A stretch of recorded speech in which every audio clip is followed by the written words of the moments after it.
Voilà, nous allons poursuivre ce matin notre série sur le livre de Deutéronome.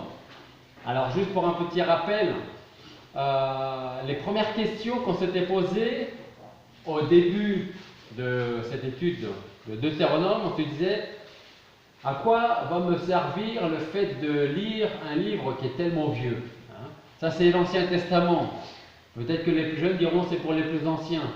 Les plus anciens diront c'est pour ceux qui nous ont précédés dans le passé, mais pour nous aujourd'hui, maintenant Deutéronome, moi je préfère lire de Matthieu jusqu'à 3 Jean, parce que même l'Apocalypse c'est un petit peu compliqué, peut-être. Alors pourquoi lire Deutéronome? Donc on s'était posé quelques questions, comme par exemple, qu'est-ce que je vais pouvoir retenir? Qu'est-ce que je vais pouvoir apprendre du livre de Deutéronome? Quelles leçons je vais pouvoir tirer pour ma propre vie, pour ma vie avec les autres, ma vie en famille, ma vie au travail, ma vie à l'église, et surtout ma vie avec le Seigneur, ma marche avec le Seigneur. Et comme vous le savez, nous pouvons être de bons comme de mauvais exemples pour nos proches, pour ceux qui nous côtoient, qui nous connaissent, et eux-mêmes peuvent être de bons exemples ou de mauvais exemples. Alors avec la grâce de Dieu, eh bien, il faut retenir les bonnes choses, voir les mauvaises choses pour ne pas reproduire ces mauvaises choses et garder les bonnes pour faire exactement la même chose. Alors, nous sommes avec Deutéronome et nous commençons ce matin le chapitre 4. Donc, je vous invite à ouvrir vos Bibles en Deutéronome chapitre 4. Et nous allons lire les 8 premiers versets. Deutéronome chapitre 4, versets 1 à 8. Et maintenant, Israël, écoute les statuts et les ordonnances que je vous enseigne pour les pratiquer, afin que vous viviez et que vous entriez et possédiez le pays que l'Éternel, le Dieu de vos pères, vous donne. Vous n'ajouterez rien à la parole que je vous prescris et vous n'en diminuerez rien, afin d'observer les commandements de l'Éternel, votre Dieu, que je vous prescris. Vos yeux ont vu ce que l'Éternel a fait à l'occasion de Baal-Péor, car l'Éternel, ton Dieu, a détruit du milieu de toi tout homme qui était allé après Baal-Péor. Mais vous, vous êtes attachés à l'Éternel, votre Dieu. Vous êtes tous vivants aujourd'hui. Voyez, je vous ai enseigné des statuts et des ordonnances, comme l'Éternel, mon Dieu, me l'a commandé, afin que vous fassiez ainsi au milieu du peuple où vous allez entrer pour le posséder. Vous les garderez donc et vous les pratiquerez, car ce sera là votre sagesse et votre intelligence aux yeux des peuples, qui, entendant tous ces statuts, diront: cette grande nation est le seul peuple sage et intelligent. Car quelle est la grande nation qui est ses dieux près d'elle, comme nous avons l'Éternel notre Dieu, toutes les fois que nous l'invoquons? Et quelle est la grande nation qui ait des statuts et des lois justes, comme toute cette loi que je mets aujourd'hui devant vous? Seulement, prends garde à toi et garde avec soin ton âme, de peur que tu n'oublies les choses que tes yeux ont vues, et qu'elles ne sortent de ton cœur aucun des jours de ta vie. Mais tu les enseigneras à tes enfants et aux enfants de tes enfants. Prions. Père Céleste, nous voulons te remercier parce que tu nous fais la grâce d'être dans ta maison ce matin. Et nous voulons te remercier pour chaque personne ici présente, pour celles qui n'ont pas pu venir, Seigneur, celles qui manquent ce matin. Et nous te demandons d'être avec chacune de ces personnes également, afin que tu les gardes et que tu les protèges aujourd'hui, Seigneur, et durant la semaine. Nous voulons nous approcher de toi humblement et te demander de nous préparer pour recevoir ta parole, l'entendre, la retenir et la mettre en pratique.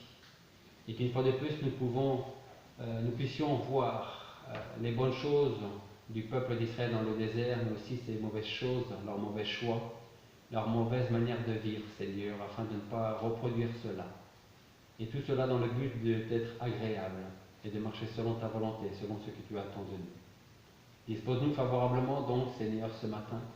Prépare nos cœurs, nos pensées, notre âme, pour que tout cela soit tourné vers toi, pour ta gloire.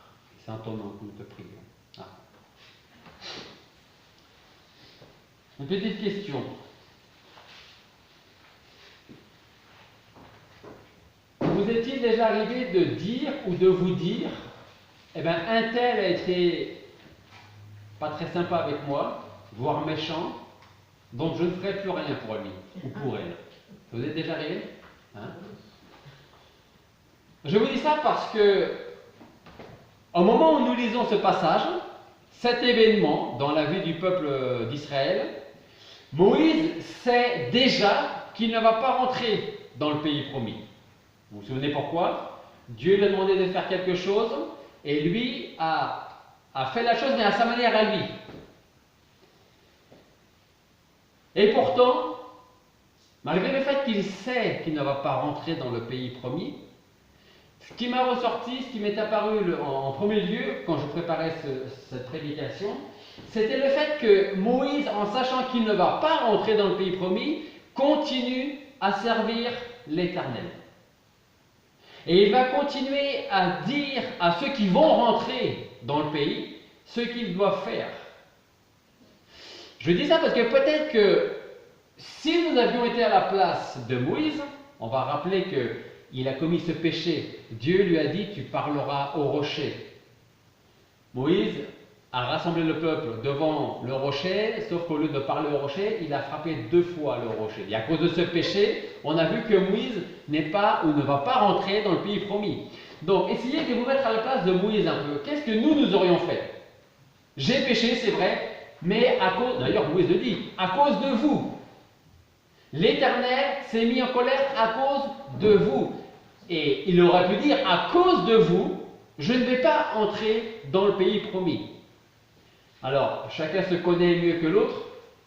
Si nous avions été à la place de Moïse, est-ce que nous aurions continué à servir avec autant de zèle l'Éternel et quelque part le peuple, en sachant que c'est à cause du peuple que nous n'allons pas rentrer dans le pays promis? Donc c'est là, peut-être, je dirais, que l'on peut voir ce qu'est un homme ou une femme de Dieu. Malgré certains événements, il continue à obéir à Dieu et à faire ce que Dieu attend de lui. Donc, en entamant ce 4e chapitre, ce qui ressort aussi dans les premières lignes, c'est le fait que Moïse rappelle une fois de plus tout ce que l'Éternel a fait pour le peuple depuis le moment où ils sont sortis d'Égypte jusqu'au moment où ils vont rentrer dans le pays promis. Alors, on peut le voir que dans les 4 premiers chapitres, Moïse rappelle, Moïse rappelle, Moïse rappelle. Pourquoi? Bien, certainement pour éviter que le peuple n'oublie tous les chemins qu'il a empruntés depuis la sortie d'Égypte et comment et combien de fois l'Éternel était avec eux et comment l'Éternel a agi pour eux. Donc à chaque fois Moïse, rappelez-vous, il leur dit, rappelez-vous, souvenez-vous. Donc je vous dis ça parce que pour nous aussi, je pense qu'il est bon de se rappeler tous les chemins par lesquels l'Éternel nous a fait passer pour nous amener là où nous sommes aujourd'hui. Et vous le savez, du moins je le crois, le hasard n'existe pas. Einstein disait, le hasard c'est Dieu déguisé. Donc, comme nous allons le voir, Moïse va dire au peuple ce qu'ils doivent faire, comment ils doivent vivre dans le pays que Dieu leur donne, afin qu'ils soient heureux. Et on reviendra sur un point, c'est que dans le monde, donc chrétien ou non chrétien, confondus, on cherche le bonheur un peu partout, alors qu'il est à portée de main. Et ce bonheur, vous l'avez entre les mains, ou sur les genoux, ou à côté de vous. Le véritable bonheur se trouve dans la parole de Dieu, qui nous dit comment vivre pour être en paix. Ça ne veut pas dire qu'on n'aura pas des tribulations, ça ne veut pas dire qu'on n'aura pas de difficultés, mais ça veut dire que l'Éternel est là auprès de nous. Donc, Moïse va leur dire ce qu'ils doivent faire pour vivre heureux, mais aussi pour que le peuple, quand il sera dans le pays promis, soit un témoignage pour les autres nations. Donc Moïse va commencer avec un avertissement envers le peuple, et il va finir avec un encouragement. Donc versets 1 et 2, nous allons relire ces deux versets. Deutéronome chapitre 4, versets 1 et 2 qui nous dit: Et maintenant Israël, écoute les statuts et les ordonnances que je vous enseigne. Dans quel but? Pour les pratiquer, afin que vous viviez et que vous entriez et possédiez le pays que l'Éternel, le Dieu de vos pères, vous donne. Et il dit: vous n'ajouterez rien à la parole que je vous prescris. Vous n'en diminuerez rien afin d'observer les commandements de l'Éternel, votre Dieu, que je vous prescris. Alors je ne sais pas si ça a été déjà le cas pour vous, mais il peut nous arriver, en règle générale, on connaît les commandements de Dieu pour nous, les ordonnances pour nous. On n'est peut-être pas capable de dire quel est le premier commandement et quel est le dernier, mais en règle générale, on connaît les commandements. On sait ce que Dieu attend de nous. Et parfois, on peut avoir du mal à obéir à toutes les exigences de Dieu envers nous. Alors nous pourrions être tentés de contourner les exigences de Dieu, ou de se dire, un petit peu comme Satan dans le désert, nous pourrions être tentés de nous dire: mais est-ce que Dieu attend vraiment cela de moi? Est-ce que Dieu dit vraiment cela pour moi dans sa parole? Ou encore, est-ce que Dieu attend vraiment telle ou telle chose de ma part, ou est-ce que ce que je lis, c'est pour les autres? Combien de fois ça nous arrange que ce soit pour les autres? Hein? Moïse nous dit dans ces deux versets: Israël, écoute les statuts et les ordonnances pour les pratiquer afin que vous viviez. Il dit un peu plus loin: vous n'ajouterez rien à ce que je vous donne, et vous n'enlèverez rien à ce que vous allez entendre également. Vous savez, c'est toujours très facile de prendre un verset, quel que soit le passage que nous lisons, de l'enlever de son contexte et dire ce verset veut dire ça. Et puis on fonce tête baissée. Ou alors on dit ce verset ne veut pas dire ça. Et on oublie le contexte, on oublie ce qu'il y a avant, on oublie ce qu'il y a après. Parce que parfois cela nous arrange. Si ces paroles de Moïse à Israël étaient valables à l'époque, pourquoi ces mêmes paroles ne seraient-elles pas valables pour nous aujourd'hui? Vous n'allez rien rajouter et vous n'allez rien enlever. Ce que je vous dis, je ne le dis pas de moi, c'est Dieu qui vous le dit. N'enlevez rien, ne rajoutez rien. Mais parfois, peut-être que on pourrait se dire, quand on reste dans le contexte d'Israël, que nous sommes mieux qu'Israël. Nous, on n'a pas traversé le désert. Nous, on n'a pas désobéi aussi souvent qu'Israël. Est-ce que nous, on aime plus Dieu qu'Israël a pu aimer Dieu dans le désert, ou est-ce qu'on l'aime moins? Le monde aujourd'hui recherche la paix et le bonheur pour pouvoir vivre sans peur du lendemain. Alors on cherche partout ce bonheur que l'on peut parfois trouver dans le monde, mais quand il vient du monde, on l'a vu ce matin, ça passe, c'est provisoire. Et à un moment donné, ce bonheur ou cette paix que le monde nous donne, le monde va le reprendre d'une manière ou d'une autre. Ce bonheur, en fait, n'est qu'éphémère, comme le monde. Nous sommes là aujourd'hui, demain nous ne serons plus là. Et le bonheur ou la paix que le monde peut nous donner aujourd'hui, demain on peut ne plus l'avoir. Pourtant, quand on lit les Écritures, et comme je le disais tout à l'heure, nous pouvons savoir où se trouve la véritable paix et le véritable bonheur. Il ne se trouve que auprès du Seigneur Jésus-Christ, et encore plus quand on fait sa volonté, ou quand en tout cas on cherche à faire sa volonté. Et on a un très bon exemple dans les versets 3 à 6 de notre passage. Nous lisons: vos yeux ont vu ce que l'Éternel a fait à l'occasion de Baal-Péor. Car l'Éternel ton Dieu a détruit du milieu de toi tout homme qui était allé après Baal-Péor.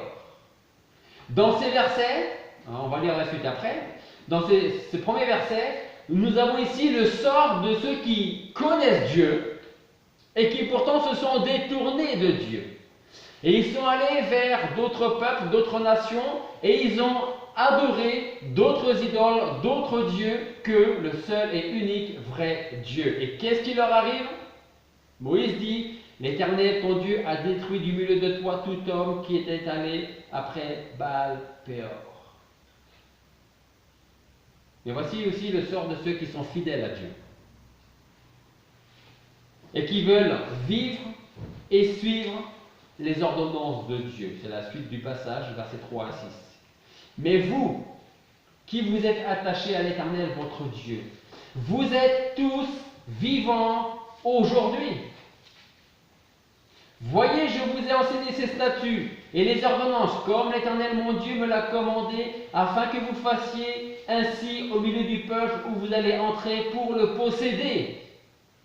Et verset 6, vous les garderez, ces ordonnances, ces statuts, et vous les pratiquerez, car ce sera là votre sagesse et votre intelligence aux yeux des peuples, qui, en entendant tous ces statuts, diront, cette grande nation est le seul peuple sage et intelligent. Vous voulez être sage et intelligent aux yeux du monde? Lisez, retenez et mettez en pratique la parole de Dieu. Il n'y a pas meilleure sagesse, il n'y a pas meilleur discernement, il n'y a pas meilleure intelligence. Donc l'avertissement pour Israël était de ne pas ressembler à ceux qui pratiquent le mal. L'encouragement pour Israël était de lui dire que s'il obéissait à la parole de Dieu, d'autres personnes, d'autres peuples, d'autres nations suivraient et viendraient à Dieu.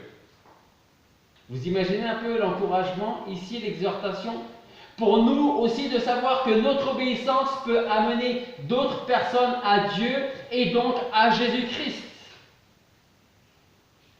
Mais pour ce faire, et ça je pense, je l'espère, que vous êtes conscient d'une chose. Il doit exister une réelle différence entre les enfants de Dieu et les autres. Parce que si en tant qu'enfant de Dieu, on ressemble à n'importe qui dans le monde, on ne risque pas d'amener beaucoup de personnes au Seigneur pour qu'ils soient sauvés. Alors malheureusement, et très souvent, on ne voit pas toujours, ou on ne voit pas beaucoup, de différence entre la façon de vivre de certains chrétiens et des non-chrétiens. Certains vivent comme si Dieu n'existait pas, et pourtant ils savent que Dieu existe. Sans pour autant, de temps en temps, voire tous les dimanches, venir à l'église. Est-ce qu'ils le font pour se donner bonne conscience? Je ne sais pas.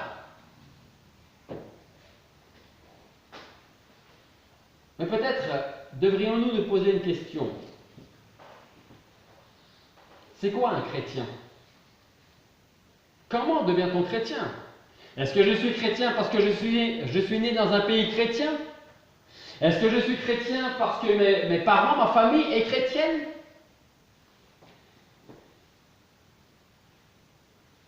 Pour être chrétien, il faut commencer par la repentance. Et je pose la question, c'est quoi la repentance? Que signifie se repentir? Se repentir, c'est pas venir à l'église. Se repentir, ce n'est pas prier pour dire merci Seigneur pour cette belle journée. Ce n'est pas dire merci Seigneur pour la vie que tu me donnes. Ce n'est pas dire merci pour la nourriture que tu me donnes. Ce n'est pas dire merci parce que tu m'as amené ici à l'église ce matin. Se repentir signifie faire un demi-tour à 180 degrés. Ça veut dire quoi? Dans la vie, j'avance. Et je ne connais pas le Seigneur. Et j'avance sur mon chemin que je pense être le bon chemin. La repentance, c'est faire un demi-tour et aller vers celui que j'entends, c'est-à-dire Jésus-Christ. La majorité du temps, quand une personne parle de devenir chrétienne, elle ne dit pas de se retourner pour suivre Jésus-Christ. Parce que d'ailleurs, beaucoup de personnes ne se retournent jamais et prétendent être quand même chrétiennes. Beaucoup prennent une direction, leur direction, voient, entendent la parole de Dieu, entendent Jésus-Christ leur dire « Viens et suis-moi ». Mais vous savez ce qu'eux disent? Ils disent « Non, toi tu me suis. Toi tu viens avec moi. » Et ils continuent sur leur même chemin. En tout cas, c'est ce que leur vie semble dire. Parce qu'entre dire une chose et la pratiquer, c'est deux choses différentes. Et comme je le disais, ou comme je le dis souvent, nos actions parleront beaucoup plus que nos paroles. Alors, ces mêmes personnes pourront dire encore, je veux continuer à faire ce que je faisais avant, et en plus de ça, Jésus est avec moi. Il me suit partout où je vais. Mais est-ce que la parole de Dieu ne nous dit pas que Jésus doit nous suivre?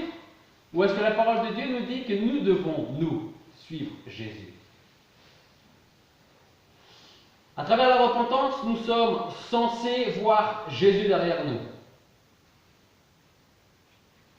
On se tourne et on lui dit, c'est vers toi que je veux aller maintenant. Maintenant, je vois un autre chemin s'ouvrir devant moi. Maintenant, je vois quelqu'un que je veux et que je dois suivre. Je ne veux pas te conduire, mais je veux être conduit par toi. Et pourtant, il y en a beaucoup qui se disent chrétiens et qui continuent sur leur route. Ils entendent la voix du Seigneur qui leur dit « Viens et suis-moi ». Et eux disent « Non, toi tu me suis. Toi tu me suis. » Voilà ce qu'est un chrétien. Un chrétien, c'est un suiveur qui suit Christ, qui suit les ordonnances, les commandements de Christ. Mais on ne peut pas être un suiveur si nous suivons notre propre voie, parce que cela n'a aucun sens. Parce que c'est Christ qui devient le suiveur, et non pas nous. Être chrétien, ce n'est pas juste une petite prière qui dit « Seigneur, je te donne mon cœur ». Peut-être que quelqu'un vous dira « Récite cette petite prière qui t'évitera d'aller en enfer ». Puis continue de faire ce que tu veux, parce que maintenant, Jésus est avec toi. Donc en fait, c'est que du bonus. Tu continues à vivre ta petite vie, tu fais ce que tu veux, et en plus, tu as quelqu'un qui peut t'aider dans les moments difficiles, dans les difficultés. Ça, c'est l'évangile d'aujourd'hui, ça. Heureusement, Dieu merci, pas dans toutes les églises, mais dans un certain nombre d'églises. Ce n'est pas ce que la Bible nous enseigne. Ce qu'elle nous enseigne, c'est que Jésus nous dit « Viens, suis-moi. J'ai une meilleure façon de vivre pour toi. Il n'y a que moi qui peux pardonner tes péchés. Il n'y a que moi qui peux sauver ton âme. Donc ce n'est pas à moi de te suivre, c'est à toi de me suivre. » Alors je vous dis ça parce que vous allez peut-être vous poser la question, quel est le rapport avec Deutéronome, quel est le rapport avec Moïse, le peuple dans le désert? Quand nous relisons les paroles de Moïse, quand il s'adresse au peuple, nous devons retenir ceci. Donc il dit, Israël, écoute les statuts, les ordonnances que je vous enseigne pour les pratiquer afin que vous viviez. Vous les garderez donc et vous les pratiquerez, car ce sera là votre sagesse et votre intelligence aux yeux des peuples qui, en entendant tous ces statuts, diront, cette grande nation est le seul peuple sage et intelligent. Autrement dit, eux sont sages et intelligents, pas nous. Ça, c'est les autres nations. En voyant Israël pratiquer et mettre en œuvre les commandements de Dieu, c'est ce qu'elles diront. Et Israël, Moïse, dit, et quelle est la grande nation qui ait des statuts et des lois justes comme cette loi que je mets aujourd'hui devant vous? Et vous savez, on pense, à tort, ou parce que ça nous arrange, qu'il n'est pas toujours facile de suivre les commandements de Dieu. Ce n'est pas toujours juste ce que Dieu me demande. Mais qu'est-ce que Moïse dit là?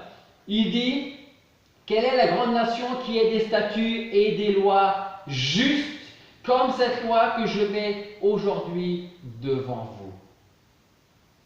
Toutes les lois de Dieu sont justes. Et si on a l'impression qu'il y en a une ou deux ou trois qui ne sont pas justes, c'est peut-être parce que ça ne nous arrange pas. Parce que ces lois parlent dans notre cœur et on n'a pas envie d'entendre ces lois. Souvenez-vous que nos actes parleront toujours plus que nos paroles. Alors si nos paroles ne sont pas en accord avec notre vie de tous les jours, comment voulez-vous être des témoins efficaces pour Dieu? C'est pas possible. Par contre, vous allez être efficace dans quelque chose. Quand je dis vous, je m'inclus. On va être efficace dans quelque chose. On va être efficace pour éloigner un peu plus les gens de Dieu et de son salut. Parce que dire et ne pas faire, vaut mieux ne rien dire du tout. Verset 3 de notre passage, nous lisons « Vos yeux ont vu ce que l'Éternel a fait à l'occasion de Baal-Péor, car l'Éternel ton Dieu a détruit du milieu de toi tout homme qui était allé après Baal-Péor. » Dans ce passage, nous apprenons que l'Éternel a donc ôté la vie à ceux qui s'étaient détournés du Dieu vivant pour aller vers des idoles. Et au verset 4, nous lisons « Mais vous, qui vous êtes attachés à l'Éternel votre Dieu, vous êtes tous vivants aujourd'hui. » Alors, quelle est la leçon que nous pouvons tirer pour nous ici ce matin? Si nous appartenons ou si nous affirmons appartenir à Jésus-Christ, si nous pouvons affirmer qu'il est notre Seigneur et Sauveur, alors nous devons vivre conformément à ce que Dieu attend de nous. Pas être un chrétien du dimanche, mais un chrétien de tous les jours. Voyez donc l'avertissement de Moïse au peuple. Écoute les statuts et les ordonnances. Dans quel but? Pour les pratiquer. Afin que vous viviez, Moïse dit au peuple. Vous n'ajouterez rien à la parole, vous n'allez rien retirer non plus, vous n'allez pas la modifier, ne la prenez pas à votre sauce à vous, vous la prenez telle que Dieu vous la donne et vous la mettez en pratique. Et l'encouragement, vous les garderez, ces statuts et ces commandements. Et vous les pratiquerez, car ce sera là votre sagesse et votre intelligence. Et le peuple, les nations autour de vous diront, cette grande nation est le seul peuple sage et intelligent. Alors si Israël devait garder et mettre en pratique les ordonnances de Dieu, c'était aussi pour que les autres nations voient leur sagesse et leur intelligence. Leur façon de vivre devait être différente des autres nations, et ce, dans le but d'amener d'autres nations, d'autres personnes, vers le seul et unique vrai Dieu. Et en ce qui nous concerne aujourd'hui, parce que ce qui était vrai à l'époque de Moïse et du peuple est vrai aussi pour nous aujourd'hui. Nous avons cette même mission. Amener les pécheurs à Christ par notre témoignage. Que les gens, lorsqu'ils nous regardent vivre, puissent dire sa vie est en équation avec ses paroles. Ce qu'il dit, il le vit. Parce que croyez-moi, si on dit quelque chose et qu'on ne le vit pas, celui ou celle à qui vous avez dit certaines choses va très vite voir qu'il y a quelque chose qui ne marche pas, qui n'est pas en raccord avec ce qui sort de notre bouche et ce que nos mains, ce que notre vie, ce que nos pieds, ce que nos yeux font. Nous connaissons les ordonnances de Dieu, nous savons ce qu'il attend de nous, parce que ça c'est écrit dans la parole. Alors, comme Moïse, j'ai envie de vous dire, écoutez, retenons, mettons en pratique d'abord les statuts et les ordonnances de Dieu et aussi ce que chacun d'entre nous, nous savons devoir faire. Parce que nous savons exactement ce que Dieu attend de nous. On le sait. Vrai ou pas? Je ne vous demande pas si on est prêt à le faire. Je Je vous demande si on sait ou pas ce que Dieu attend de nous. C'est deux choses différentes. Et si on sait exactement ce que Dieu attend de nous, faisons-le. Faisons-le. Afin que d'autres voient notre vie et soient touchés également par la grâce de Dieu. C'est un des meilleurs moyens pour amener des pécheurs à Christ. Nos actes, en rapport direct avec nos paroles. Prions. Père Céleste, nous voulons te remercier parce que ce matin encore, tu nous enseignes à travers la vie de Moïse, à travers la vie du peuple dans le désert avant qu'il rentre dans ce pays que tu leur donnes. Tu nous montres que nous avons besoin d'écouter, de retenir et de mettre en pratique tes statuts, tes ordonnances, ce que nous savons devoir faire. Nous voulons te demander pardon, Seigneur, à chaque fois que nous avons contourné ou détourné ta parole dans nos vies. Aide-nous à être des témoins efficaces, des témoins qui n'ont pas à rougir de toi, de ta parole, de notre foi, mais qu'au contraire nous puissions être remplis de ton esprit afin de témoigner aux autres, vivre notre vie pour toi, jour après jour. Je veux te prier pour chaque personne ici présente, celle qui nous écoute, afin que tu parles dans nos cœurs. Tu changes ce qui a besoin d'être changé et que tu sauves toutes ces personnes qui ont besoin de l'être. Seigneur, nous voulons te remercier encore pour ton salut en Jésus-Christ, pour nous permettre de nous réunir ce matin dans ta maison. Merci pour ton amour, pour ta grâce. Et c'est en ton nom que nous te prions.